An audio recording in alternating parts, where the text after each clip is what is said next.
बिस्मिल्लाहिर्रहमानिर्रहीम। अस्सलाम वालेकुम। अभी तक हम पाइथन के बहुत सारे मॉड्यूल्स कर चुके हैं जिनके अंदर हमारा फोकस रीयूजेबिलिटी पर रहा। आज हम रीयूजेबिलिटी का एक एडवांस कॉन्सेप्ट देखेंगे जिसको हम कहते हैं इनहेरिटेंस। इनहेरिटेंस का उर्दू में मतलब तो विरासत है, तो इसके अंदर क्लासेस के अंदर भी इनहेरिटेंस का कॉन्सेप्ट होता है। इनहेरिटेंस का कॉन्सेप्ट ये है कि अगर आपने एक अच्छी सी क्लास बना ली और उसके अंदर डेटा भी डिफाइन कर लिया और अच्छे से मेथड्स भी बना लिए, अब इस क्लास को आप अपनी फर्दर क्लासेस के अंदर भी यूटिलाइज कर सकते हैं। तो इसमें हम कुछ क्लासेस को इनहेरिट कर सकते हैं अपनी एग्जिस्टिंग क्लासेस से। इसकी मिसाल ऐसी है जैसे हमारे पास एक एनिमल की क्लास है। अब उसके अंदर हम एनिमल के बहुत सारे बिहेवियर, जैसे एनिमल स्पीक करता है, मूव अराउंड करता है, ईट, ड्रिंक, रिप्रोड्यूस, ये सारे फंक्शंस एनिमल्स में कॉमन है। तो जब हम एक एनिमल की क्लास बना लेते हैं, उसके अंदर डेटा और बिहेवियर बना लेते हैं, तो अब हम स्पेसिफिक एनिमल्स पे भी जा सकते हैं। फॉर एग्जांपल, हम लाइन की एक क्लास बना सकते हैं, हम डॉग की क्लास बना सकते हैं, हम कैट की क्लास बना सकते हैं। अब ये तीनों हैं तो एसेंशियली एनिमल्स ही। तो इन सब के अंदर एनिमल का डिफॉल्ट बिहेवियर आ जाएगा, प्लस हर एनिमल का कुछ यूनिक बिहेवियर भी होता है। तो इट मेक्स सेंस कि ये वाली जो क्लासेस हैं, लायन, डॉग, कैट, इनमें हम एनिमल क्लास को भी यूज करते हैं। तो इस कॉन्सेप्ट को हम कहते हैं इनहेरिटेंस। और इनहेरिटेंस ऑब्जेक्ट ओरिएंटेड प्रोग्रामिंग का एक सेंट्रल कॉन्सेप्ट है। तो आइए पाइथन की तरफ चलते हैं और जुपिटर नोटबुक में पाइथन की कोडिंग करके देखते हैं कि हम क्लास इनहेरिटेंस कैसे बनाते हैं और उसको यूज कैसे करते हैं। कोड में हम देख सकते हैं कि हमने एक क्लास बनाई एनिमल के नाम से और उसके अंदर हमने एक फंक्शन डिफाइन कर दिया स्पीक का। स्पीक के फंक्शन के अंदर हम प्रिंट करते हैं सम साउंड, क्योंकि हमें पता है कि तमाम एनिमल्स कुछ ना कुछ साउंड तो निकालते ही हैं। तो ये हमने इसके अंदर एक डिफॉल्ट बिहेवियर रखते हैं। अब नेक्स्ट हम एक और क्लास बनाएंगे डॉग की, जो एक स्पेसिफिक टाइप ऑफ एनिमल होता है।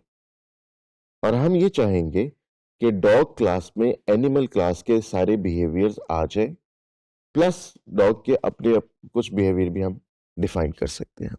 तो यहाँ पर हम फिर इसका सिंटेक्स देखते हैं कि हम क्लास ही लिखेंगे, क्लास डॉग, और ब्रैकेट के अंदर हम वो क्लास लिख देंगे जिसके बिहेवियर्स को हम यहाँ पे इनहेरिट करना चाहते हैं। तो ब्रैकेट में हमने एनिमल क्लास लिख दी। तो ये ब्रैकेट में लिखने से ये होगा कि एनिमल क्लास का सारा डेटा और सारे फंक्शंस डॉग क्लास में भी अवेलेबल हो जाएंगे। और फिलहाल हम इसके अंदर मजीद कोई डेटा और बिहेवियर नहीं डिफाइन कर रहे, लिहाजा हम पास का कीवर्ड यूज कर लेते हैं। पास के कीवर्ड से कोई इफेक्ट नहीं होता, सिर्फ ये होता है कि हम बता देते हैं कि अभी इसके अंदर हमने मजीद कोड नहीं लिखना। तो ये एक प्लेस होल्डर के तौर पे काम कर जाता है। तो हम एनिमल क्लास को एग्जीक्यूट करते हैं, तो अब हमारे पास एनिमल क्लास का एक टेम्पलेट बन गया। और नेक्स्ट फिर हम डॉग क्लास के टेम्पलेट को एग्जीक्यूट करते हैं, तो हमारे पास डॉग क्लास डिफाइन होगी जो कि एनिमल क्लास से इनहेरिटेड है, और एनिमल क्लास का सारा डेटा और फंक्शंस डॉग क्लास में भी आ गए। अब हम इस फंक्शनैलिटी को टेस्ट करते हैं। हम डॉग क्लास का एक ऑब्जेक्ट बनाते हैं डॉग 1 के नाम से, और हम उम्मीद करते हैं कि डॉग क्लास में स्पीक का फंक्शन भी आ चुका होगा। ये वो स्पीक का फंक्शन है जो हमने एनिमल क्लास में डिफाइन किया है, लेकिन डॉग क्लास में डिफाइन नहीं किया। और क्योंकि डॉग क्लास एनिमल क्लास से इनहेरिट कर रही है, तो हम उम्मीद करते हैं कि डॉग क्लास में भी स्पीक का फंक्शन आ गया होगा एनिमल क्लास से। तो यहाँ पे हम उस फंक्शन को कॉल करते हैं और हमें वही आउटपुट मिल गई जो हमने एनिमल क्लास के फंक्शन में लिखी थी। तो इससे हमें ये पता लगा कि डॉग क्लास में भी एनिमल क्लास का स्पीक का फंक्शन आ गया है। अब हम डॉग क्लास के अंदर अपने फंक्शंस भी डिफाइन कर सकते हैं।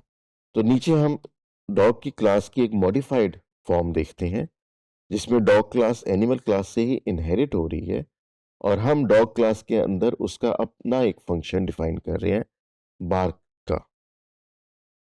तो अब डॉग क्लास के अंदर दो फंक्शंस आ चुके हैं, एक बार्क का फंक्शन जो अभी हमने डिफाइन किया डॉग क्लास के अंदर, और दूसरा स्पीक का फंक्शन जो एनिमल क्लास से इसके अंदर आ रहा है। अब हम इन दोनों फंक्शंस को यूटिलाइज कर सकते हैं। तो हम अपनी नई डॉग क्लास को एग्जीक्यूट करते हैं और इस डॉग क्लास का हम ऑब्जेक्ट बनाते हैं। तो इसके ऊपर जब हम बार्क का फंक्शन कॉल करेंगे तो वुफ प्रिंट हो गया। अब ये वो फंक्शन है जो हमने डॉग क्लास के अंदर डिफाइन किया। अब हम ये टेस्ट करते हैं कि क्या डॉग क्लास के अंदर एनिमल क्लास का भी स्पीक फंक्शन आ चुका है।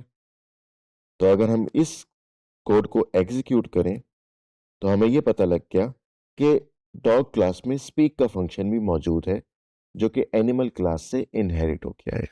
तो इस मॉड्यूल में हमने ये पढ़ा कि पाइथन में ऑब्जेक्ट ओरिएंटेड प्रोग्रामिंग के अंदर एक बड़ा इंपॉर्टेंट कॉन्सेप्ट है इनहेरिटेंस का, जिसमें हम कुछ क्लासेस की फंक्शनैलिटी को दूसरी क्लासेस में भी रीयूज कर सकते हैं। और उसका सिंटेक्स ये है कि हम क्लास डिफाइन करते हुए ब्रैकेट में बता देते हैं कि ये क्लास दूसरी क्लास से डेटा और मेथड्स को इनहेरिट करेगी।